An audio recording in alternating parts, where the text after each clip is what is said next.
What's nap guys, कैसे हो तुम लोग। तो guardians of the galaxy holiday special आने के बाद आप सभी के माइंड में ये क्वेश्चन तो बिल्कुल चल रहा होगा कि आखिर रॉकेट को बकी का हाथ कैसे मिला। ये बात तो हम सभी को पता है कि रॉकेट को वो हाथ नेब्यूला ने एज अ क्रिसमस गिफ्ट दिया था। बट अब क्वेश्चन ये आता है कि नेब्यूला के पास वो हाथ कहाँ से आया। And guardians of the galaxy holiday special में इस छोटे से सीन को दिखाने का एक बहुत इंपॉर्टेंट रीजन है, क्योंकि guardians of the Galaxy volume 1 से हमें ये दिखाया जा रहा है कि रॉकेट लोगों के मैकेनिकल या फिर फिजिकल बॉडी पार्ट्स कलेक्ट करता है। कुछ पार्ट्स को तो ऐसे ही कलेक्ट कर लेता है सिर्फ मजे के लिए। एंड इन्फिनिटी वॉर के अंदर भी रॉकेट ने बकी से उसका हाथ मांगा था। And I don't think so कि नेबुला अर्थ पे गई होगी, बकी से उसका हाथ मांगा होगा एंड बकी ने हाथ दे दिया होगा, क्योंकि बकी स्टार्टिंग से ही एक सुपर सोल्जर रहा था और वो रॉकेट से सिर्फ 2 बार मिला था। तो पहले तो ये चीज क्लियर कर लो कि बकी रॉकेट का कोई खास दोस्त नहीं है जैसे कि स्टीव था। बट तुम यहाँ पे ये लॉजिक लगा सकते हो कि डॉक्टर स्ट्रेंज ने भी तो स्पाइडरमैन की मदद करी थी ना, वो भी तो उससे 1-2 बार ही मिला था।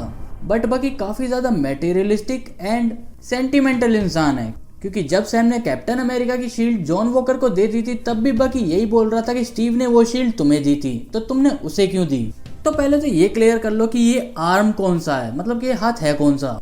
ये वो आर्म नहीं है जो कि हमें 2016 में बकी के हाथ पे दिखाया था, स्टार टैटू वाला। हाँ, ये बात हम सभी को पता है कि वो आर्म आयरन मैन ने अपनी रिपल्सर बीम से बकी के कंधे से हटा दिया था, क्योंकि उस हाथ में स्टार का टैटू था एंड इस हाथ में नहीं है। बट ऑल्सो ये वो आर्म है जो कि तचाला ने बकी को दिया था वकांडा के अंदर। बट कुछ टाइम पहले हमने falcon and the winter soldier में ये सीन देखा था जहाँ पे डोरा मिलाजे बकी का हाथ इजिली उतार देती है एंड इसके ऊपर एक मीम भी बना था जो कि काफी ज्यादा पॉपुलर हो रहा था।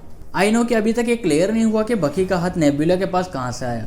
सो let me tell you. Guardians of the galaxy holiday special की स्टार्ट में हमें बताया जाता है कि कलेक्टर के म्यूजियम में ब्लास्ट की वजह से पूरा नोवेयर तबाह हो गया था और उसकी सभी डिस्ट्रक्शन को ठीक करने का काम अभी गार्डियंस कर रहे हैं।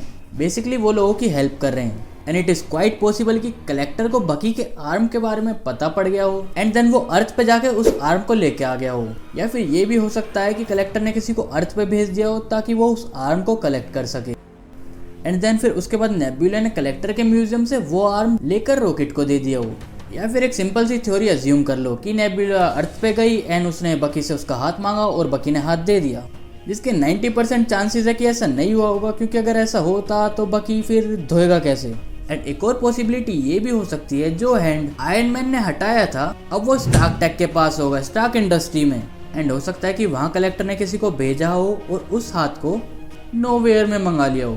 And guardians of the Galaxy के डायरेक्टर जेम्स गन उनने ये बात खुद कंफर्म करी है कि जो guardians of the Galaxy volume 3 होगी उसके अंदर रॉकेट की पूरी स्टोरी कंप्लीट हो जाएगी।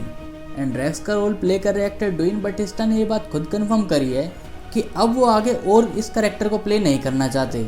तो हाँ, हो सकता है कि guardians of the Galaxy volume 3 इस फ्रेंचाइजी की लास्ट मूवी हो और वॉल्यूम 3 के अंदर हमें कुछ मेन कैरेक्टर्स मरते हुए दिखा दिए जाएं। क्योंकि अगर तुम नोटिस करोगे तो guardians of the Galaxy volume 1 का जो लोगो था उसका कलर हल्का सा ग्रेइश था एंड उसके अंदर ग्रूट मरा था। और guardians of the Galaxy volume 2 के लोगो पे अगर तुम ध्यान दोगे तो उसका कलर ब्लू था जिसके अंदर योंडो मरा था। And guardians of the Galaxy volume 3 का जो लीक लोगो आया था उसका अगर तुम कलर देखोगे वो हल्का सा ग्रेइश और चॉकलेटी डार्क है, जो कि सीधा ये बताता है कि वॉल्यूम 3 के अंदर रॉकेट मरने वाला है।